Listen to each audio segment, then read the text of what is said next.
తమిళ star హీరోలలో ఒకరైన సూర్య ఎంత గొప్ప నటుడో కొత్తగా చెప్పాల్సిన పనిలేదు.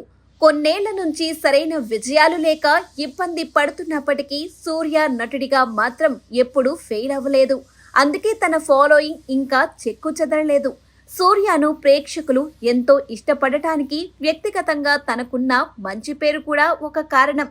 సామాజిక సమస్యల మీద గళం విప్పుతాడు.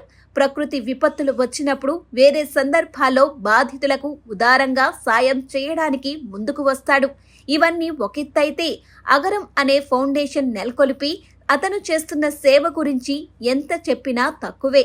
మనుషుల జీవితాలను మార్చే అతిపెద్ద ఆయుధం చదువే అని బలంగా నమ్మే సూర్య ఈ ఫౌండేషన్ ద్వారా వందల మందిని చదివిస్తున్నాడు. పేదలు, అనాథలను ఎంపిక చేసి వారికి కేజీ నుంచి పీజీ వరకు ఉచితంగా విద్యను అందిస్తున్నాడు సూర్య. ఇందుకోసం కోట్ల రూపాయలు ఖర్చు చేస్తోంది సూర్య కుటుంబం. అగరం ఫౌండేషన్ నడిపే స్కూల్ కోసం తమ ఇంటినే ఇచ్చేసిన ఔన్నత్యం సూర్య ఫ్యామిలీది. తాజాగా ఈ ఫౌండేషన్ నిర్వహించిన ఓ కార్యక్రమం సూర్య గొప్పతనాన్ని ప్రపంచానికి చాటింది. ఈ సంస్థ ద్వారా ఇప్పటిదాకా 8,000 మంది చదువు పూర్తి చేశారట. అందులో 1,800 మంది ఇంజనీర్లు ఉన్నారట. అగరం ద్వారా డాక్టర్లైన వారి సంఖ్య 51. వీళ్లందరూ అగరం నిర్వహించిన కార్యక్రమంలో స్టేజ్ మీదకు వచ్చారు.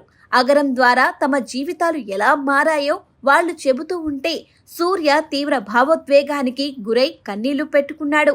ఆడిటోరియంలో ఉన్న వాళ్ళందరి కళ్ళు తడి అయిపోయాయి. ఈ వీడియో సామాజిక మాధ్యమాల్లో వైరల్ అయింది. సూర్య చేస్తున్న గొప్ప పనికి మరోసారి నెటిజన్లు అతడిపై ప్రశంసల జల్లు కురిపిస్తున్నారు. ఈ కార్యక్రమానికి లోకనాయకుడు కమల్ హాసన్ ముఖ్య అతిథిగా హాజరైన సూర్య సేవను కొనియాడారు.